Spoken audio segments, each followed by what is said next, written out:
Well, howdy there, folks. Welcome back to Stewie MTG, and Esper deck number 2 is Urza Chief Artificer.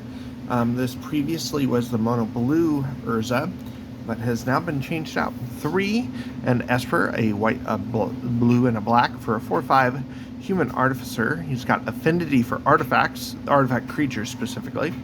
Artifact creatures you control have menace, and you get a construct. A 0/0 colorless construct that gets +1/+1 for each artifact you control during each of your end steps. So those continually to get bigger and bigger and bigger. And so let's dive into what makes this another one of my more powerful decks. The only enchantment in the deck currently is Tempered Steel to make those artifact creatures bigger. And let's take a dive into both the creatures and the planeswalkers. The only planeswalker in here is Karn, Scion of Urza, mainly for his last ability to make those constructs. We have ourselves here, hopefully, yep, I did actually do this in converted mana cost. We have ourselves Ethereum Sculptor to make those artifacts cost less.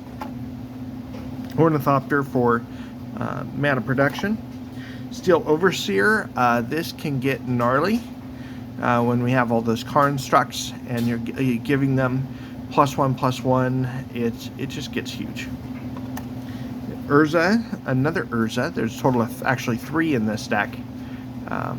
This is mainly for card selection and the ability to create those Power Stone tokens. We have ourselves Liberator, Urza's Battlethopter, mainly for flavor. I haven't played this deck yet in this iteration, so we'll see how it works out. Treasure Mage to search up some artifacts that we need. We have ourselves the Chief of the Foundry to make our artifact creatures bigger. Low Shield to help protect our artifact creatures and to help draw cards. Foundry Inspector to make them cost less. Workshop Assistant and to get a artifact out of the graveyard. A new card to the deck is the Dig Site Engineer to create some more of those constructs. Like I said, this iteration hasn't been played yet. We'll see how it works. Of course, you got to have a Shambling Suit in there with all these artifacts that in and of itself it basically becomes a construct. A nice foil Master of the Ethereum. Another buff, plus it is also in itself a kind of a construct. Adaptive Automaton, choosing constructs. And this is Construct Tribal, except for a few odds and ends. We've got ourselves a Trophy Mage to once again find an artifact we need. The other Urza, Prince of Krug, another buff, and be able to create a copy of an artifact we control.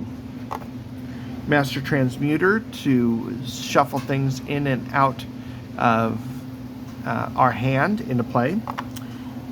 We got to have Sad Robot, even though he's a golem. We needed the artifact ramp and the card draw. Phyrexian Metamorph becomes a. Normally, I just copy a construct. Padim Console, artifacts like we control have hexproof. Vidalcan Archmage for card draw. Filigree Attendant basically becomes another construct. The other Urza Lord High Artificer, creates a construct, plus makes our artifacts be tapped for blue. Jehora's. I cannot speak tonight. Jorah's Familiar, 1 less to cast our artifacts. Cataclysmic Gearhulk as a board wipe. Darksteel Juggernaut, not a construct, but is basically another construct. We have ourselves Either Sworn Adjudicator, removal on a stick. We have Kodoltha Forge Master to help search our deck. Scavenged Brawler. I haven't used this yet. It's mainly in there for the flavor, as it being a construct. Noxious Gearhulk. We have ourselves Shimmer Dragon in order to tap down a bunch of our tokens or artifacts for card draw. Thought Monitor for card draw. Thought Monitor is the what's that blue?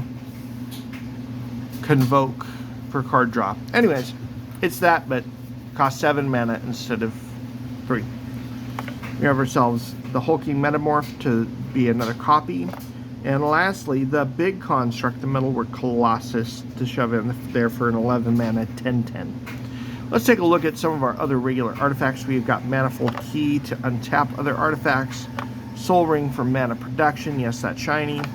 We'll take Key to untap them. Cranial Plating. There's going to be so many artifacts. Might as well stick that on someone. Arcane Signet. Obelisk of Esper. Commander Sphere. Sculpting Steel. Dark Steel Ingot.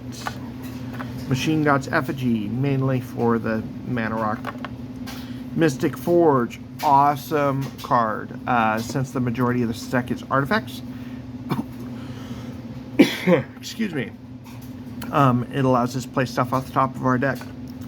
Unwinding Clock to untap that stuff. Mirror Works to make more copies of those constructs. And Blink Moth Urn to create some more mana. With that, we move on to our instance. We have ourselves Urza's Command. This is actually in reverse mana cost order. In there, mainly for the construct. Mortify. Counterspell. Bluster Squall, mainly for the Overload, to tap all creatures I don't control. Basically, it becomes another copy of Sleep. Dispatch. 1 mana removal. I'm going to have 3 or more artifacts. And Rapid Hybridization. Our sorceries. We have ourselves Washout and Sleep. Got ourselves 1 with the Machine for card draw. I'm messing with that one, and if it doesn't work out, I'm going to stick in this nice opportunity with Urza there. Fabricate to search. Reminisce to shuffle our graveyard back into our library. Raven Form for removal.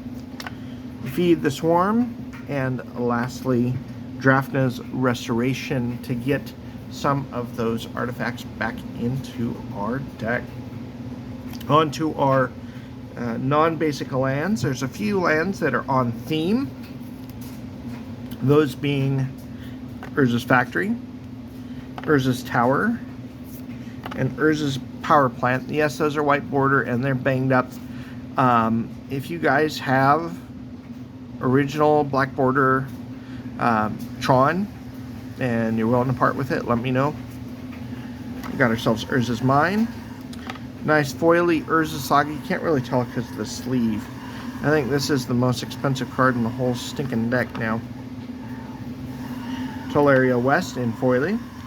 Then we have Prairie Stream, Vault of Whispers, Spire of Industry, Arcane Sanctum, Buried Ruin, Command Tower, Seed of the Synod, Ancient Den. Yes, I'm kind of a magic boomer. I like my old border magic. Path of Ancestry, Mistvault Bridge, Sunken Hollow, River of Tears, Goldmire Bridge, Evolving Wilds, Academy Runes, Terramorphic Expanse, Darksteel Citadel, Darkwater Catacombs, Bajuka Bog, Skycloud Expanse, Razortide Bridge, and the Brian Special of Rogue's Passage. I was really trying tonight to find a way to stick in the Urza's Chalice and the opportunity, but as of right now, I'm not seeing the opportunity, pun intended, to get those in there. Well, this has been Urza, and stay tuned as we hit up Varina, and then lastly, in our journey through Esper, our Sphinx Tribal deck. Catch you guys later.